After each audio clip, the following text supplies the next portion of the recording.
Rudia tena. Usije kwa Yesu kwa sababu unataka samaki zake.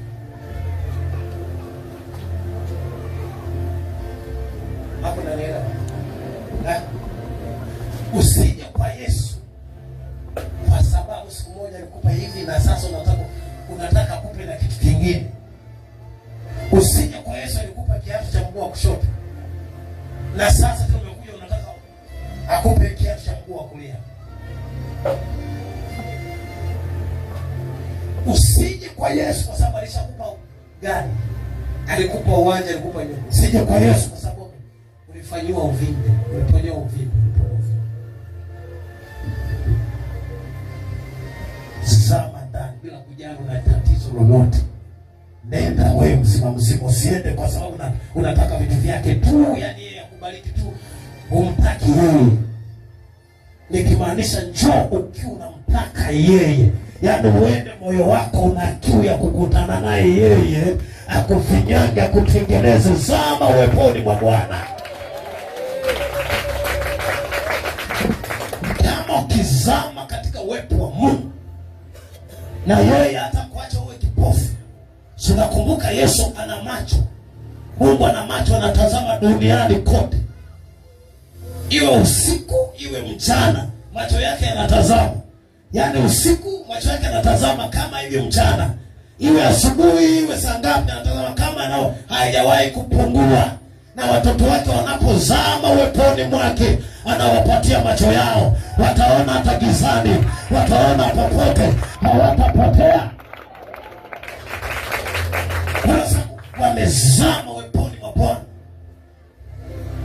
Mtu aliyezama chana naye Bwana haendi na mauli mawili kwa Mungu, anaenda na kupomoka miguuni pa Bwana, anavunjika mbele za Bwana. Bwana, wewe ndiye Mungu wangu, wewe ndiye uliniumba, na mimi nimechagua kukuabudu wewe, kukupigia magoti wewe, kukutukuza wewe. Wewe ndiye mwamba wangu, wewe ndiye jabali langu, wewe ndiye uzima wangu, wewe ndiye taa yangu na nuru yangu, wewe ndiye ngome yangu na wokovu wangu. Nimekuja kwako. Amezama, amezamilia, huyu lazima awe na macho ya rohoni.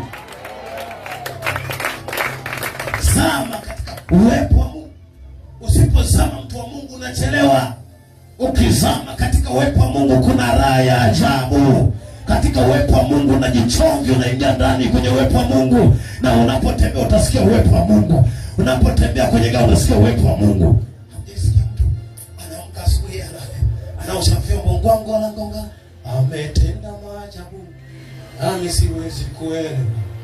Yaani ametenda makubwa namna hii hata akili yangu ikachanganyikiwa.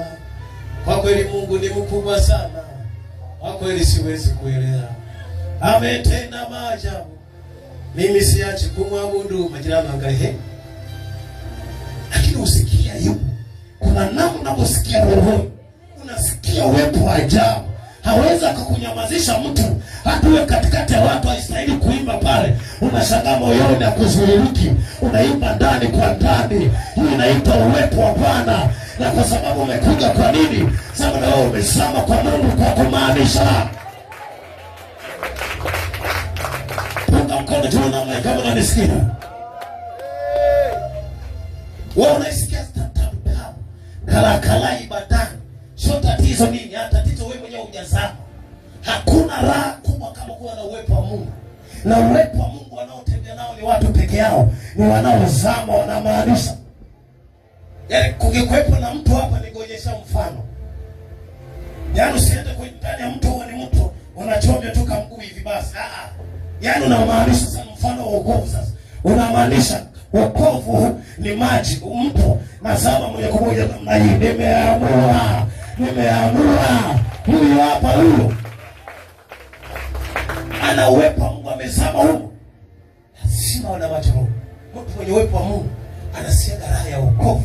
Hata napofundisha hapa, haangalia amechoka, haangalie muda, lakini kuna namna anasikia ndani ya moyo wake.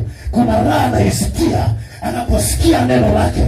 Nini maana huyo mtu amejizama, amezamisha kwenye uwepo wa Mungu, na uwepo wa Mungu hajamnyima, Mungu amemjaza naye.